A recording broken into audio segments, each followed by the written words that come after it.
श्री शिवाय नमस्तुभ्यम। राधे राधे। तो दोस्तों, आज हम वीडियो लेकर आए हैं छठ महापर्व की। ये व्रत कैसे रखा जाता है, इस व्रत में क्या क्या सावधानियां हैं, इसकी विधि क्या है, इसके बारे में हम आप लोगों को विस्तार से बताएंगे। तो यह व्रत 4 दिन के व्रत रहता है। 25 अक्टूबर से यह व्रत शुरू हुआ है, जिसको बोलते हैं नहाए खाए। हाँ, ये 25 अक्टूबर से नहाए खाए शुरू होता है। फिर खरना होता है जो 26 अक्टूबर को रखा जाएगा। फिर साँझ अधर्व, जिसको सूर्य को अधर्व दिया जाता है, वो 27 अक्टूबर को शुरू होगा। और भोर का अधर्व समापन, जिसको बोलते हैं छठी समापन, भोर का अधर्व दिया जाएगा 28 तारीख को, यानी कि आज 28 तारीख है, 28 नवंबर। आज छठी का समापन है। छठ की पूजा किस लिए मनाते हैं, किस मनोकामना की पूर्ति के लिए मनाते हैं, आइए हम आपको बताते हैं। सूर्य देव की उपासना के लिए मनाते हैं, क्योंकि सूर्य देव भी ईश्वर हैं। धन्यवाद के लिए, क्योंकि हम लोग जो व्रत रहते हैं सूर्य देव को धन्यवाद देते हैं कि हमारे कुल का रक्षा करें, हमारे परिवार की रक्षा करें, हमारे गृह की रक्षा करें, हमारे संतान की रक्षा करें। तप संयम शुद्धता का पर्व ये है। सूर्यास्त और सूर्यास्त, जैसे सूर्य अस्त होते हैं तब उनका अर्घ दिया जाता है, सूर्य उदय होते हैं तब उनका अर्घ दिया जाता है। देखिए कितना महत्व है। उगते हुए सूर्य को अर्घ दिया जाता है, फिर डूबते हुए सूर्य को अर्घ दिया जाता है, तो कितना महत्व का है। उसके बाद शरीर और आत्मा की शुद्धि के लिए यह व्रत किया जाता है। प्रकृति और पर्यावरण के लिए यह व्रत किया जाता है, क्योंकि प्रकृति हमें जो देती है हम माता को अर्पित करते हैं, छठी माता को। तो है ना ये कितना व्रत बहुत अच्छा। तो दोस्तों, आइए हम छठ व्रत की कथा आपको सुनाते हैं। छठ व्रत की कथा के अनुसार प्राचीन काल में एक राजा राज करते थे। उनका नाम प्रियव्रत था।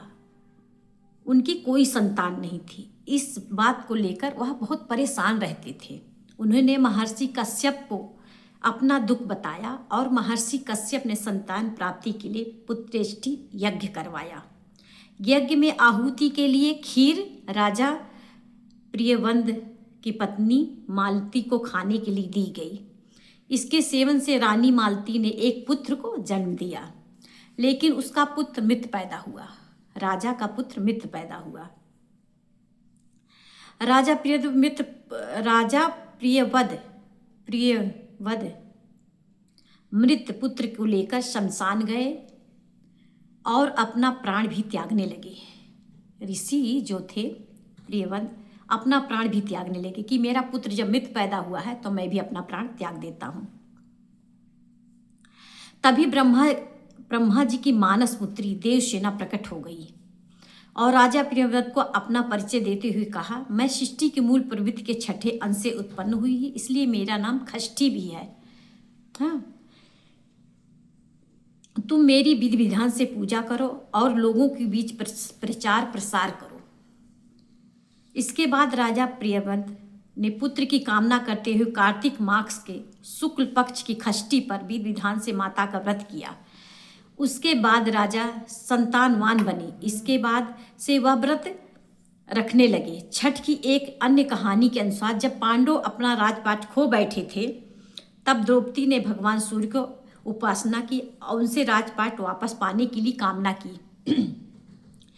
द्रौपदी के भक्ति से खुश होकर सूर्यदेव ने द्रौपदी को आशीर्वाद दिया कि जाओ तुम अपना राजपाट आसानी से पा लोगी। तो ये व्रत संतान की प्राप्ति के लिए और अपना राजपाट धन वैभव के लिए भी किया जाता है। अपने परिवार की खुशहाली के लिए किया जाता है ये व्रत।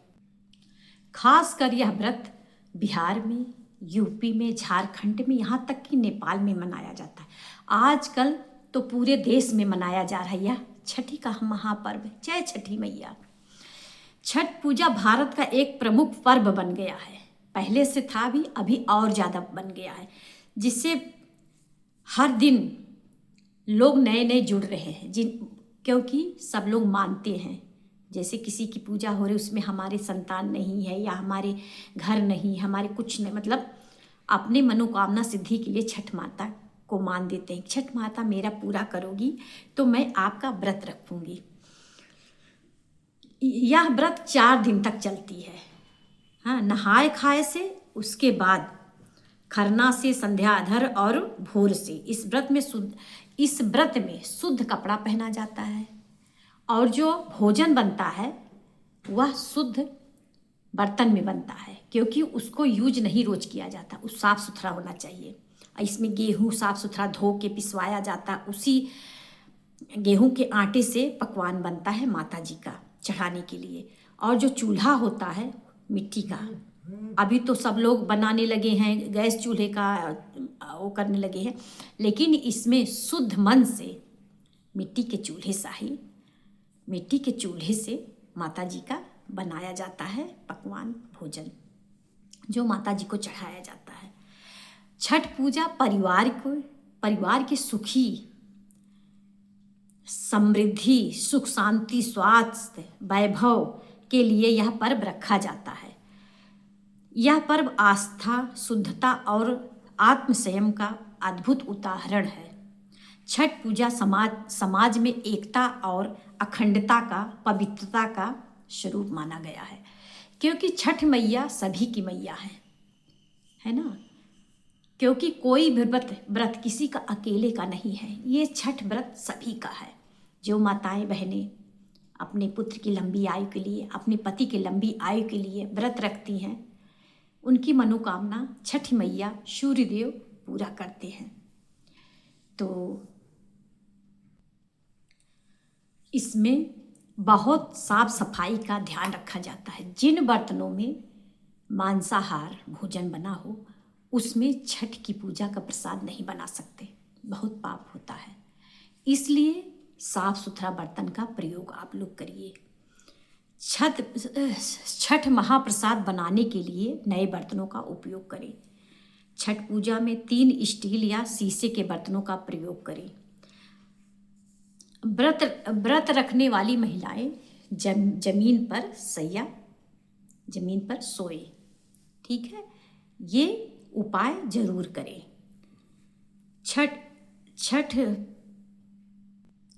छठ पूजा में बहुत सी सामग्री लगती है। कुछ घर पे बनाया जाता है माँ के प्रसाद के रूप में, जो माता को चढ़ाया जाता है।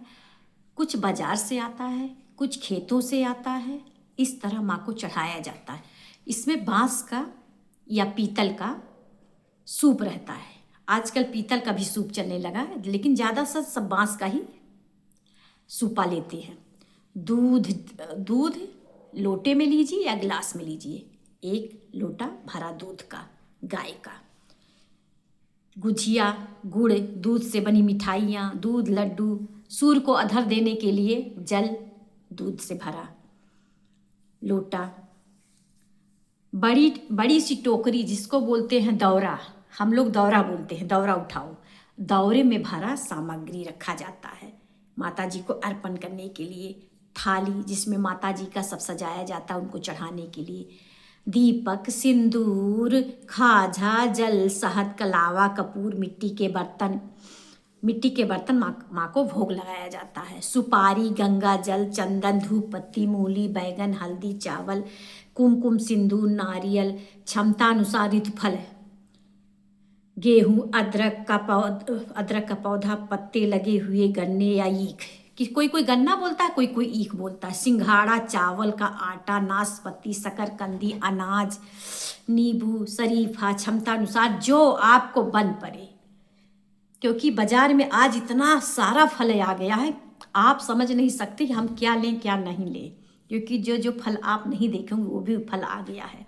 तो बाजार में जाओ तो मन करता है क्या क्या ले लें माता जी को चढ़ाने के लिए। तो आप अपने यथानुसार माता जी को जो चढ़ाएंगी वो माता जी हैं, छठी मैया हैं, प्रेम से अर्पण कर लेंगी। तो इसी के साथ दोस्तों, आज छठी मैया का विधि विधान से पूजन, सामग्री, किस तरह पूजा किया जाता है, साफ सफाई का ध्यान कैसे रखें, विधिपूर्वक हमने आप लोगों को बताया। तो प्लीज़ अगर हमारा चैनल आप लोगों को अच्छा लगा हो तो प्लीज़ लाइक सब्सक्राइब जरूर करिएगा। छठी मैया की जय, सूर्यदेव भगवान की जय।